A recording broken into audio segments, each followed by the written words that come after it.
महाभारत का युद्ध स्त्री के अपमान से ही शुरू हुआ था। पर क्या आप जानते हैं, युद्ध से पहले भी एक ऐसी सभा हुई थी जहां एक स्त्री को पुरुषों की विजय का प्रतीक बना दिया गया। यह कथा है दुर्योधन की पुत्री लक्ष्मणा की और उस अपराध की जिसने स्वयं वासुदेव को राजनीति छोड़ धर्म के पक्ष में खड़ा कर दिया। हस्तिनापुर का वैभव अपने चरम पर था। दुर्योधन का राज्य, भीष्म की छाया, द्रोण का शस्त्र ज्ञान, सब कुछ, पर जहाँ अहंकार राज करता है वहाँ धर्म केवल दिखावा बन जाता है। यह कथा है लक्ष्मणा की, जो केवल दुर्योधन की पुत्री नहीं थी बल्कि एक शिक्षित स्वाभिमानी स्त्री थी।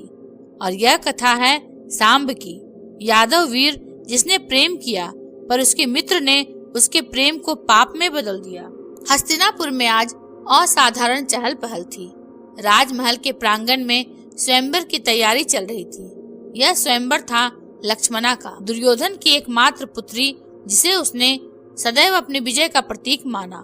लक्ष्मणा बचपन से ही सभा, राजनीति और शास्त्रों के बीच पली थी। वह जानती थी राजकुमारी होना आशीर्वाद कम, बंधन अधिक होता है। स्वयंवर के दिन सारे आर्यावर्त से राजकुमार आए। यादवों की ओर से आए थे सांब, श्री कृष्ण और जामवंती के पुत्र। सांब का स्वभाव उग्र नहीं था, वह राजनीति से दूर पर धर्म से जुड़ा था। लक्ष्मणा और सांब एक दूसरे को पहले से जानते थे। सभा में उनकी दृष्टि मिली पर कोई शब्द नहीं। सांब के साथ आया था उसका मित्र कालनेमी, एक तेजस्वी योद्धा पर भीतर से असंतुलित। कालनेमी के लिए स्त्री सम्मान नहीं, विजय का माध्यम थी। जब उसने लक्ष्मणा को देखा तो उसके मन में ईर्ष्या और वासना एक साथ जाग उठी। यह स्त्री दुर्योधन की शक्ति है, उसने सोचा, और शक्ति छीन ली जाती है। स्वयंवर आरंभ हुआ। नियम स्पष्ट था, जो लक्ष्मणा की शर्तें पूरी करेगा वही उसका पति बनेगा। कई असफल हुए। सांब आगे बढ़ा पर दुर्योधन ने राजनीति खेल दी। उसने स्वयंवर अचानक समाप्त करवा दिया। मेरी पुत्री किसी यादव को नहीं मिलेगी। सभा में हंसी गूंजी। लक्ष्मणा ने पहली बार अपने पिता की ओर क्रोध से देखा। रात को सांब लौटने को तैयार था। लक्ष्मणा ने दासी के माध्यम से संदेश भिजवाया, मुझे इस सभा से नहीं, इस अपमान से बचाओ। सांब असमंजस में था। उसी समय कालनेमी ने हस्तक्षेप किया। यदि दुर्योधन सम्मान से नहीं देता तो छीन लिया जाता है। सांब ने मना किया पर कालनेमी अपने शिष्यों के साथ अलग निकल गया।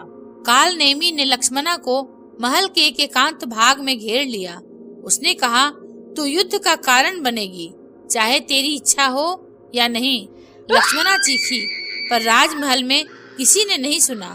उसने प्रतिरोध किया पर वह अकेली थी। कालनेमी ने उसका हाथ पकड़ा। यह वही क्षण था जब धर्म टूटा। यह मेरा अधिकार है, उसने कहा।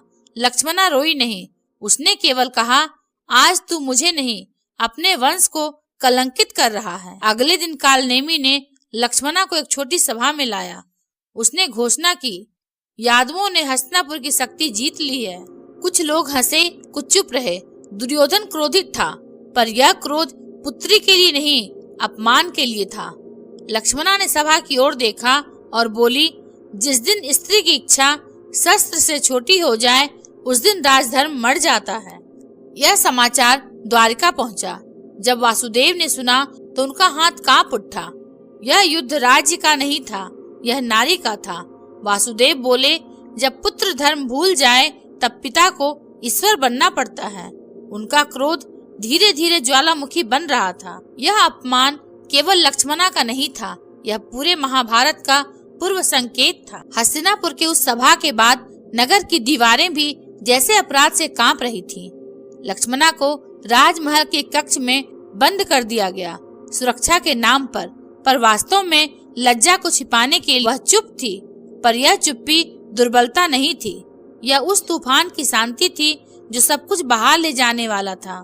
रात्रि के तीसरे प्रहर लक्ष्मणा ने दीपक बुझा दिया। अंधेरे में बैठकर उसने पहली बार अपने पिता को नहीं, अपने अस्तित्व को पुकारा। मैं दुर्योधन की पुत्री हूँ, पर क्या मैं केवल किसी की सत्ता का विस्तार हूँ? उसकी आंखों से आंसू नहीं बहे, क्योंकि आंसू तब बहते हैं जब भीतर कुछ टूटता है। लक्ष्मणा के भीतर कुछ जाग चुका था। दूसरी ओर यादव शिविर में सांब सो नहीं पाया। उसका मित्र काल नेमी, जिसे वह भाई मानता था, उसने वही किया जो सांब ने कभी कल्पना में भी स्वीकार नहीं किया था। मैंने उसे रोका क्यों नहीं? मैंने शस्त्र क्यों नहीं उठाया? उसकी आत्मा उसे दंड दे रही थी। अंततः वह वासुदेव के पास गया। जब सांब ने पूरी घटना सुनाई तो वासुदेव कुछ क्षण न बोले। फिर उन्होंने धीरे से कहा, जब अधर्म सभा में हंसता है तब धर्म घर में बैठा नहीं रह सकता। वासुदेव कोई राजा नहीं थे, पर उनका शब्द राजाओं से भारी था। उन्होंने द्वारिका के वरिष्ठ यादवों को बुलाया। यह युद्ध यादव बनाम कौरव नहीं है। वासुदेव बोले, यह स्त्री बनाम अहंकार है। उनका क्रोध शोर नहीं कर रहा था, पर वही क्रोध सबसे भयावह होता है। वासुदेव हस्तिनापुर पहुँचे। सभा बुलाई गई। भीष्म पितामह, द्रोणाचार्य, कृपाचार्य सब उपस्थित थे, दुर्योधन भी। वासुदेव ने एक ही प्रश्न पूछा, क्या यहाँ स्त्री की इच्छा मायने रखती है या नहीं? सभा मौन हो गई। दुर्योधन बोला, यह पारिवारिक विषय है। वासुदेव की आंखों में आग जल उठी। जब अपराध सत्ता छुपाने लगे तब वह पारिवारिक नहीं, सामाजिक हो जाता है। उन्होंने काल नेमी को सभा में बुलाने को कहा। काल नेमी आया, निर्भीक नहीं पर अहंकारी।